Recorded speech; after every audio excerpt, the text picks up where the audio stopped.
Rarely a week goes by that you don't hear about the world's obesity crisis. Obesity is overweight or obese. Eating habits, half of all Australian children will be obese. We're often blamed for eating too much and not exercising enough. But some of the world's top experts refute this stereotype. Did all of a sudden the entire world just become a bunch of gluttons and sloths? All at the same time? I mean, get real. In only a few decades, there are now more obese people on the planet than undernourished. When you have this kind of dramatic increase in obesity and diabetes rates, something in the environment is causing it. Experts are pointing to a new dietary villain that's making us fat and sick. The obvious suspect at the moment is sugar. Sugar is driving all of the chronic metabolic diseases that we know about today. There is a myopic focus on reducing fat consumption at the expense of not considering what the sugar component is. Why is sugar so toxic to our health? This is the bitter truth behind our sweet obsession with sugar.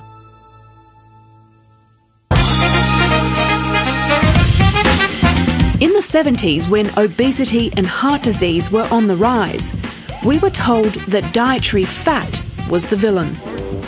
Memorable ads like this one used persuasive imagery to convince us that low-fat muesli bars could make you skinny. Kellogg's new low-fat granola bars, loaded with taste, but only half the fat. Advertisers choreographed TV ads like this with catchy jingles and repetitive phrases to drive the message home. 40% less fat. McCain oven chips, better for taste, better for you. And then there was a hypothesis going around at the time that if a food didn't have fat in it, it couldn't make you fat. This sparked the low-fat revolution. A vast range of low-fat products began to dominate supermarket shelves. The only problem was when you took the fat out of food, it tasted like cardboard, so they had to replace it with something, and that was sugar. It gradually became the essential additive.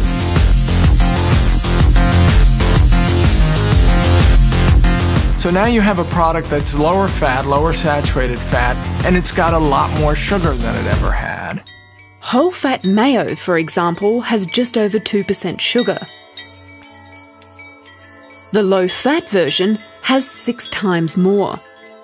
My pet hate in terms of low-fat food is low-fat yogurt that's high in sugar. You might as well eat candy if you're going to do that, because the sugar level in some of these low-fat yogurts is really quite high.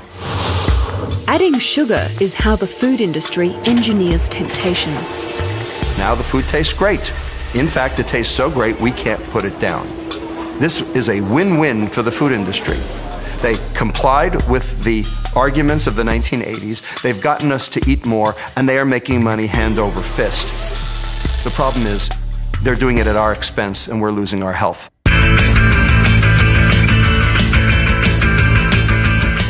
By the mid-90s, the demonization of fats meant that sugar was actually considered a healthy alternative.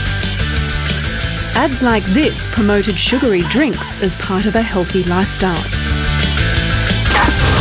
The American Heart Association recommended that fatty snacks be replaced with high-sugar products like juice, hard candy, and spreads like syrup and honey.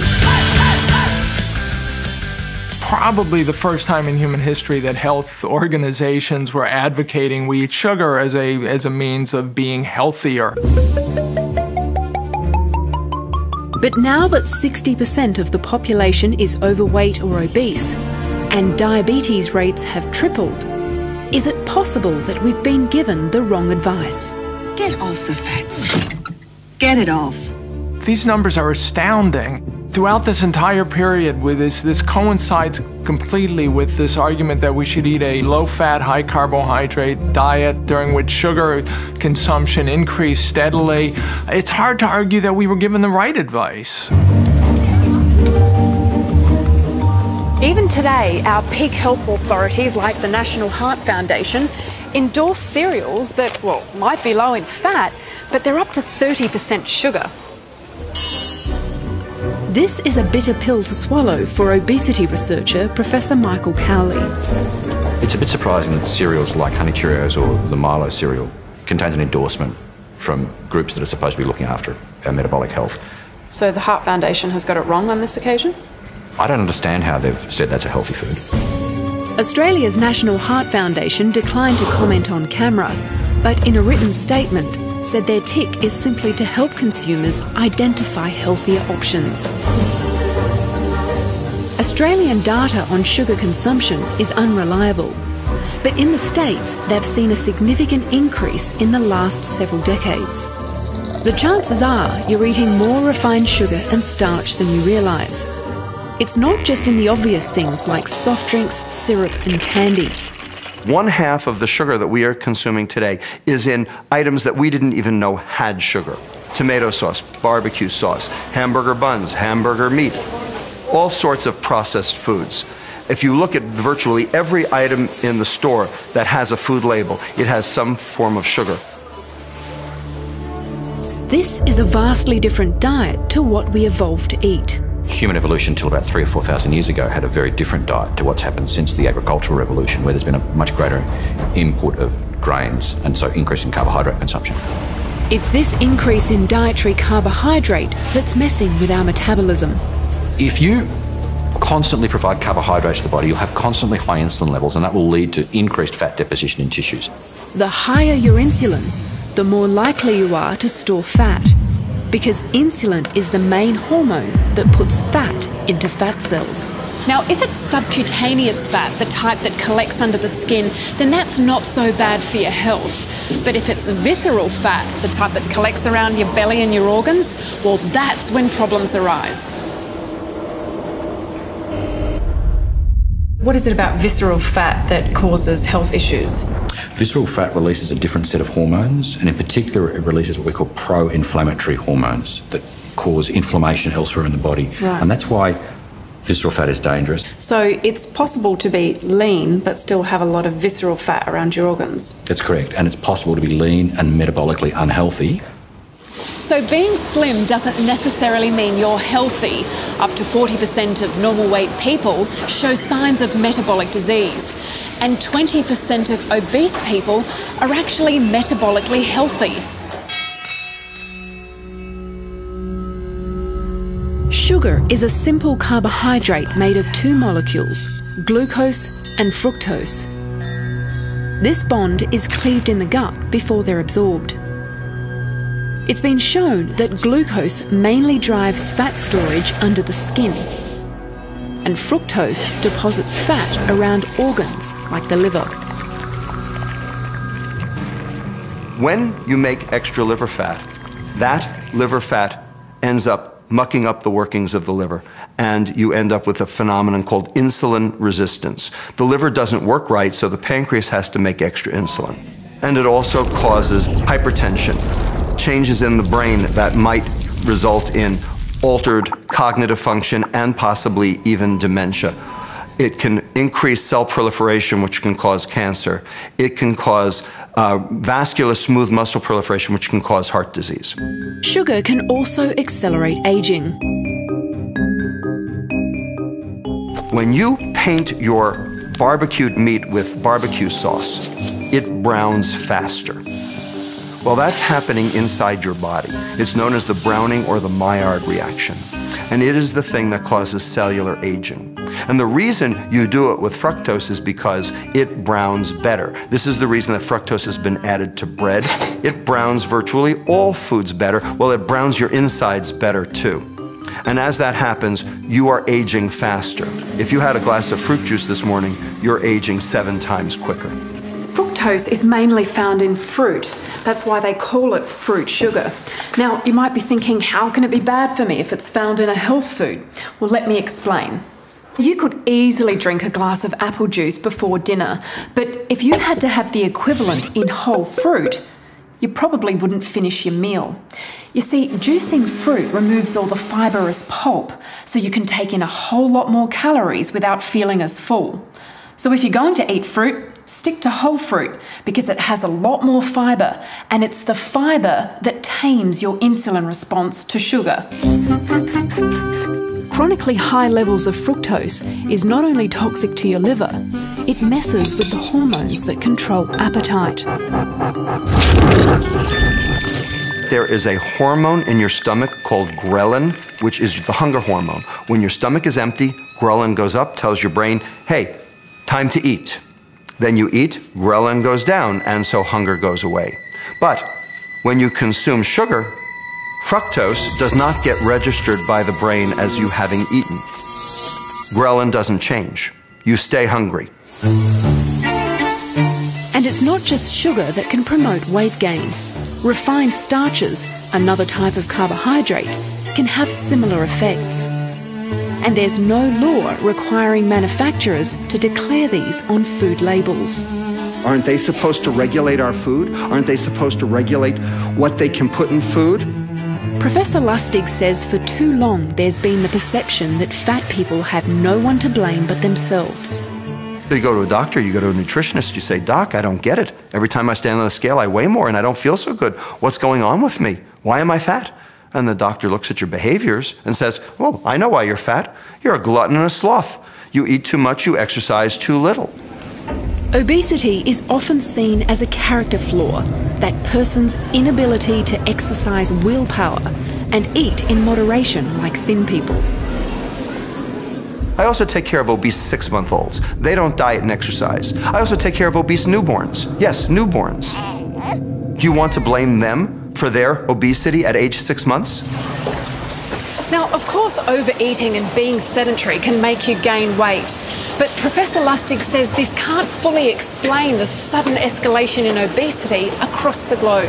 It has to be something within our environment, and it's likely to be the change in the composition of our diet.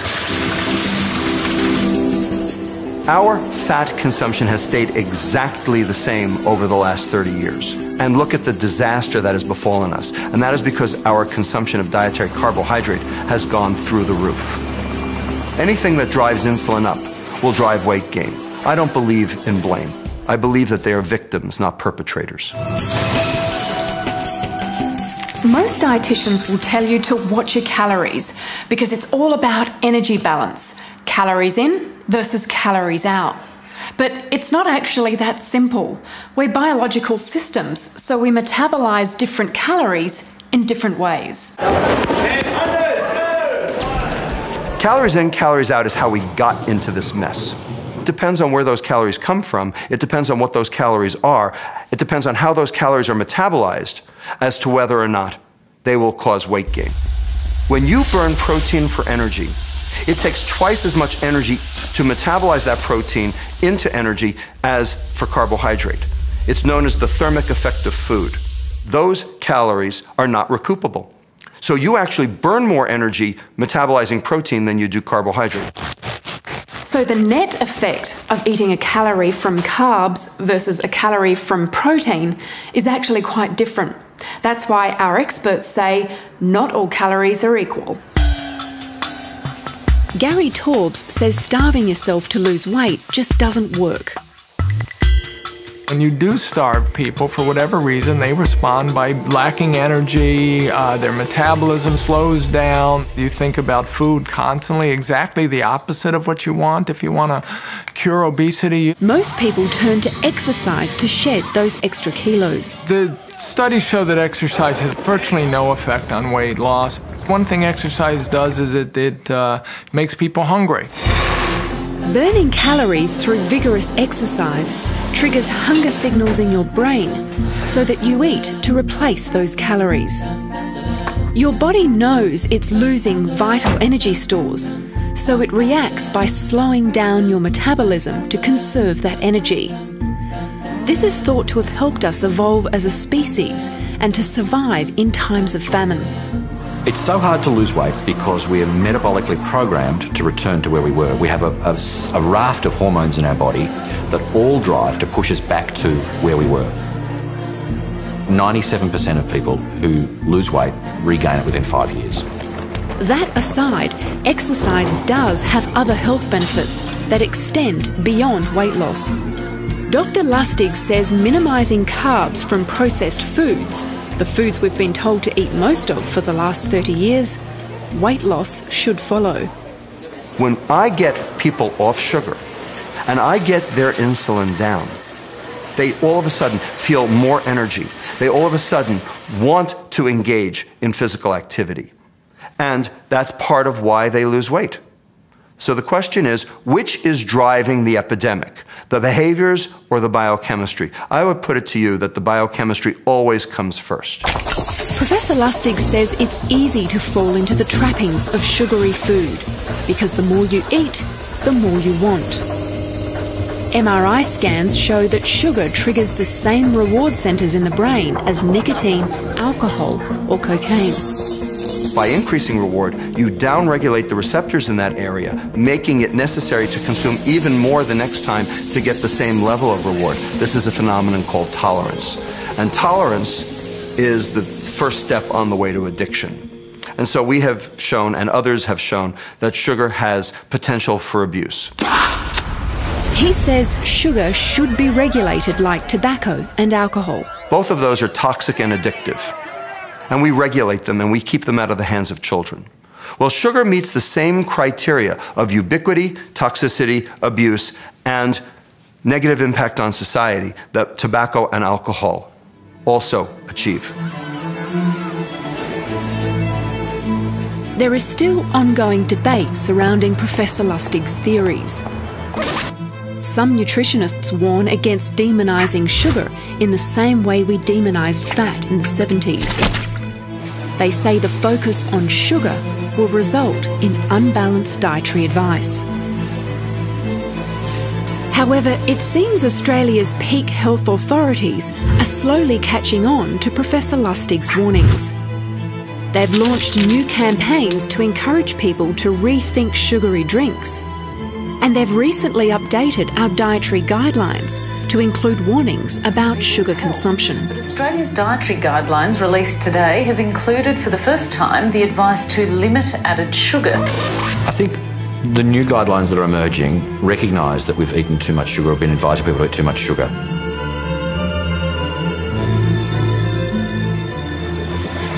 Until now, each generation has always had a longer lifespan than the previous, but it's been predicted this current generation won't. And obesity is to blame. Even if we act now, it'll take a generation or two to turn the tide around. And if our experts are right, the weight of the nation rests on the shoulders of the food industry.